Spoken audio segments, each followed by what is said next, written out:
can honestly say I gave Wayne about $400 to $500 million. Drake got about $500 million, and Nicki got about $300-400 million out my pocket. No cap. But it's all love though. We ain't doing no tripping over here. Big YNT, man. You know, YNT. That's what's going on over here. When the news broke that Birdman had gone off on Turk during the Cash Money vs. No Limit Versus event, fans immediately felt the tension ripple across hip-hop. For years, he was one. The Hot Boy there was one of the first ones in the city that had a little backpack with the money and all that in the city. But yeah, his best friend killed him. There had been quiet speculation about what really tore apart the Hot Boys, but this moment reignited everything: old wounds, unpaid debts, and broken loyalty. Lil Wayne's silence during the exchange spoke louder than any diss track could. This wasn't just about music anymore. It was about betrayal, legacy, and years of unresolved pain hidden beneath the glossy image of Cash Money Records. For a long time, Wayne avoided public drama when it came to Birdman, calling him a father figure even after financial disputes. But the way he kept quiet this time, no smiles, no defense, told fans that something inside him had shifted for good. At the time, it was impossible to have any type of something like that. The Hot Boys were more than a rap group. They were a movement. Juvenile, BG, Turk, and Lil Wayne were the faces of a new era of Southern hip-hop, young, raw, and ambitious. Birdman positioned himself as their mentor, the businessman who would turn their street hustle into chart dominance. And for a while, it worked. Albums like Guerrilla Warfare and 400 Degrees didn't just dominate radio. They helped define the entire sound of late 90s and early 2000s rap. But behind the flashy cars, money videos, and success stories, there was trouble brewing. The contracts were messy, the money wasn't adding up, and as the fame grew, so did the tension. Well, the Hot Boys, the actual street crew. Okay. What year did that come together? 1994, we all started hanging together, but we knew each other from, like, me and Mosquito. We kind of grew up together. And the Hot Boys was you, Dooney, Sterling, and Mosquito. But it was more than that, but everybody like started going to jail, started hanging out other places. What seemed like a family empire started to crumble from within. By the time Turk publicly accused Birdman of mistreating the group and withholding money, the cracks had already turned into craters. Turk had been through his own battles, prison time, lawsuits, and rebuilding his life. But he never forgot how things fell apart. His comments at the Versus event weren't random. They came from years of frustration. Birdman's reaction, full of emotion and aggression, only confirmed what many suspected. There's still unresolved bitterness between him and his former artists. Fans watching in real time could sense it, the weight of history sitting heavy in the room. The more Birdman defended himself, the more people began to question just how deep the betrayal ran. For Lil Wayne, watching all this unfold must have been complicated. He's always been vocal about how much Birdman did for him in the beginning, providing shelter, guidance, and opportunity when he was just a kid. But as the years went on, the business side of that relationship soured. Wayne's own $51 million lawsuit against Cash Money was one of the most public artist versus label feuds in hip-hop history. Man, I understand our language, you feel me? But I got to say this, feel me? So I'm just gonna leave it at that. Y'all know y'all can't with me when y'all wanna with me. And I just wanna leave it at that, man. Like we gotta stop sending out these mixed messages to people, cause y'all, you know, don't do that. You know what I'm talking about? Respectfully. Though they eventually settled and claimed to reconcile, many fans believed the relationship was never truly repaired. And now, with Birdman reigniting old feuds with Turk, Wayne's silence feels like acknowledgement, an unspoken statement that maybe the so-called family never healed at all. This moment wasn't just another celebrity argument, it was a public glimpse into a fractured legacy. The Hot Boys weren't just any group, they shaped an entire generation of rappers. And now, decades later, the men who built Cash Money's foundation are watching it erode under the weight of old debts, broken promises, and unhealed grudges. What was once brotherhood now feels like a business gone bad, and Lil Wayne's quiet reaction may be his way of finally letting the truth speak for itself. To understand why this moment between Birdman, Turk, and Lil Wayne hit so hard, you have to go back to the late 1990s, when Cash Money was just beginning to take over the game. Back then, Birdman and his brother Slim were positioning themselves as the new moguls of the South, and their secret weapon was a group of young, hungry artists who embodied the streets of New Orleans. How you, man? What's up, Bula? I'm Booling. How you, good? You already know, bro. Yeah, man. How Lil B? How Bria? Fine, good, man. Graduated from college, man. Yeah, I know, man. He got his own little spot, you heard me? Man, what, man? We'll graduate next year, bro. You hear me? You know they all... Juvenile was already buzzing. BG had the authenticity the streets respected. Turk brought rawness, and Lil Wayne, the youngest of them all, had an energy that couldn't be ignored. Together, they became the Hot Boys, and for a few golden years, it seemed like nothing could stop them. But behind the success was a deal structure that didn't favor the artists. Birdman was known for tight control. Every dollar, every decision ran through him. While Cash Money was reportedly worth tens of millions by the early 2000s, many of the artists under the label claimed they barely saw their share. Juvenile and BG were the first to walk away, publicly saying that Birdman wasn't paying them fairly. Turk followed not long after, saying he was owed millions in royalties. Yet through all of this, Lil Wayne stayed loyal. He defended Birdman in interviews, called him Pops, and even dissed former Hot Boys members who spoke against him. To many, Wayne's loyalty was admirable. To others, it was tragic. The kind of blind faith that only ends in heartbreak. And the Hot Boys. The cracks began to show when Wayne started Young Money, effectively becoming his own version of Birdman. As he grew in power and influence, it became harder for Birdman to maintain control. When the Thaw Carter 5 album delays began, Wayne finally spoke out, publicly accusing Birdman of holding his career hostage. That was the breaking point. Years of loyalty couldn't erase the financial and emotional betrayal. The lawsuit that followed revealed years of financial disputes, millions allegedly withheld, unpaid royalties, and deals that favored the label over the artist. Even though the two reconciled publicly years later, insiders say the trust was gone. Turk's recent comments brought all of that pain rushing back to the surface. When he accused Birdman of destroying the Hot Boys for ego and control, fans couldn't ignore the timing. With BG finally released from prison and back in the spotlight, the world was ready to see a full reunion. But Birdman's reaction to Turk, fiery, defensive, and dismissive, made that dream feel impossible. Instead of reconciliation, it reignited old divisions. The man who once built the group up seemed to be the same one standing in the way of their legacy today. It's not hard to see why Lil Wayne is distancing himself from it all. For years, he tried to be the bridge, the one person who could keep the peace between Birdman and the rest of the Hot Boys. But after decades of tension, legal drama, and emotional fallout, it's clear that some relationships can't be repaired. For Wayne, who's now a global icon with his own empire, watching his roots disintegrate like this must feel bittersweet. It's a lot of moving parts with me and Wayne, and it's important to me that I fix that.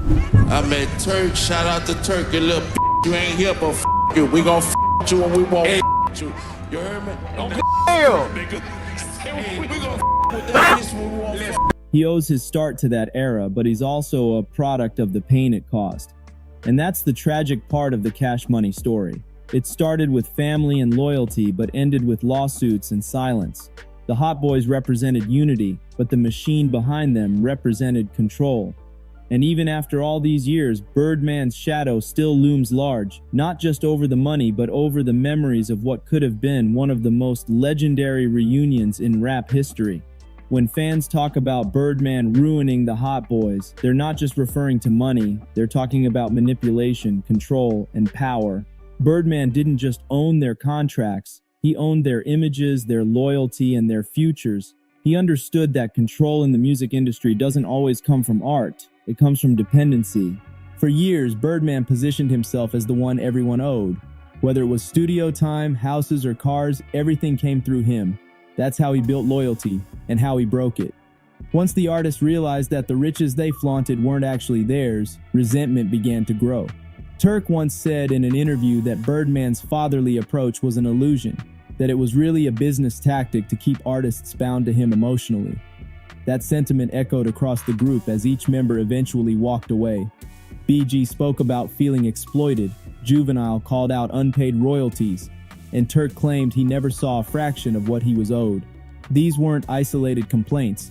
They were the symptoms of a system designed to favor one man. And when Wayne finally broke his silence in his lawsuit, it validated what the others had been saying for years. But the reason Birdman's actions hit differently when it comes to the Hot Boys is because of what they represented to the culture. The Hot Boys were pioneers, the first Southern rap group to dominate nationally without compromising their identity. They put New Orleans on the map and opened doors for future artists. Seeing that legacy torn apart over ego and money feels like watching a cultural landmark decay. It's not just about the millions Birdman allegedly owes, it's about the brotherhood that was lost in the process.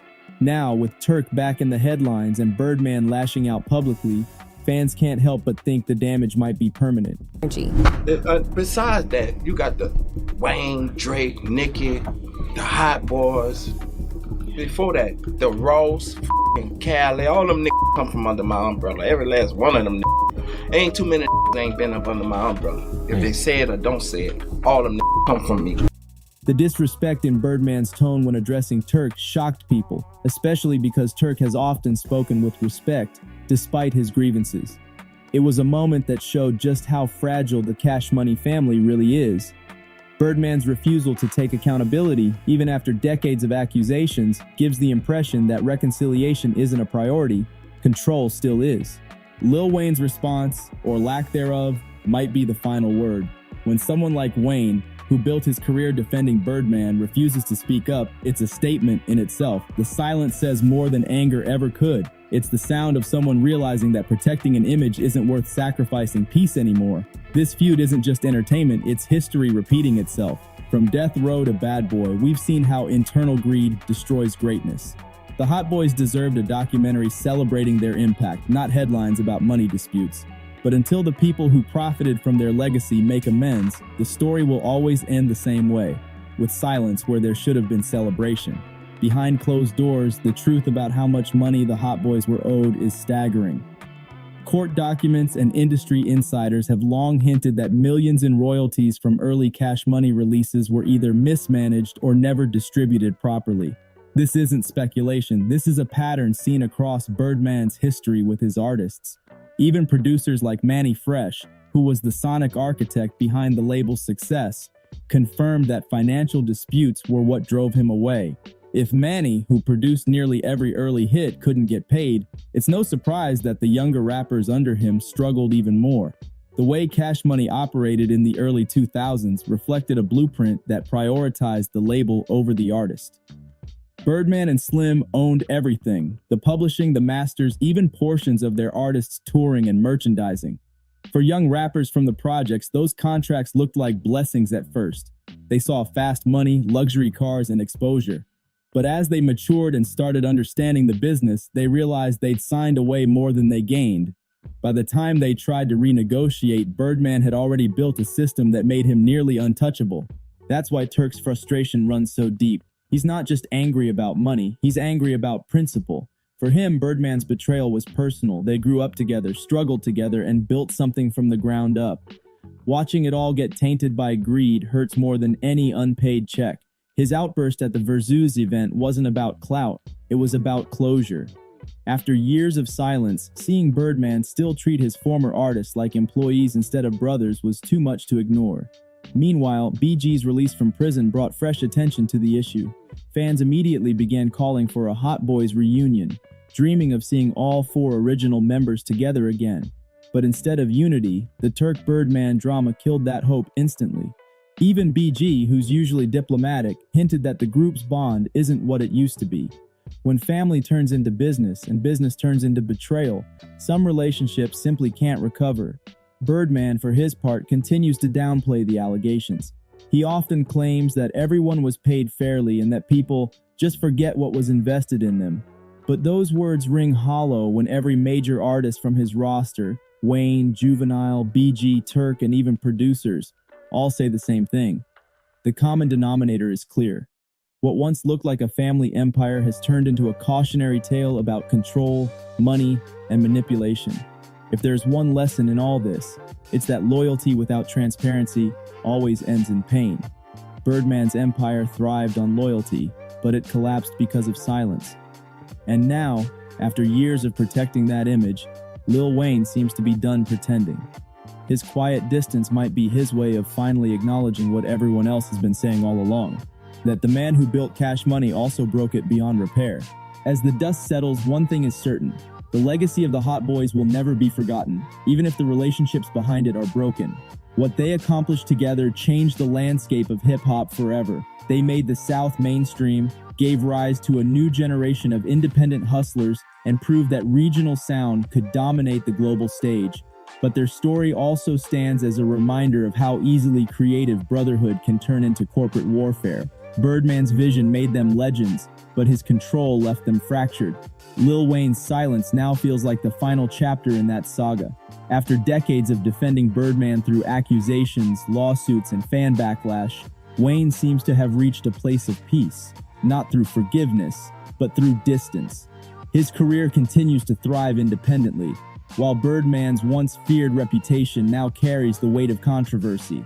And as for Turk, his outspokenness might not bring reconciliation, but it ensures that the truth isn't buried. His willingness to speak on what others won't is why this story continues to resonate. The tragedy of the Hot Boys isn't just in the money lost, it's in the potential wasted. If the group had stayed together, they could have easily become the southern version of Wu-Tang Clan in terms of longevity and cultural impact. Instead, internal greed and external politics turned their empire into a memory. Still, their influence lives on. Every artist who came after them, from Lil Baby to NBA Youngboy, owes part of their path to what the Hot Boys built. They showed that the streets could create stars, that authenticity could sell records, and that loyalty could build empires, even if it couldn't always keep them together. As of now, the dream of a true Hot Boys reunion feels impossible. Too much has been said, too much has been lost, and too many scars remain unhealed. Birdman may try to rewrite the narrative, but the truth has already been spoken by those who lived it. The fans see through the polished image. They remember who built the foundation and who benefited from it the most. In the end, this isn't just a story about Birdman and the Hot Boys. It's about the dark side of the industry that turns family into contracts and loyalty into leverage. It's about how legends are made and how they're broken by the same hands that raised them. And while the wounds between these men might never heal, their story will forever remind the culture of the cost of success when trust is replaced by power. The Hot Boys changed hip-hop, but their legacy is now a cautionary tale about fame, loyalty, and betrayal. Lil Wayne's silence says what words no longer can: that some bridges, once burned, can never be rebuilt. Don't forget to like, comment, and subscribe for more hip-hop breakdowns, cultural analysis, and untold stories behind the biggest legends in rap.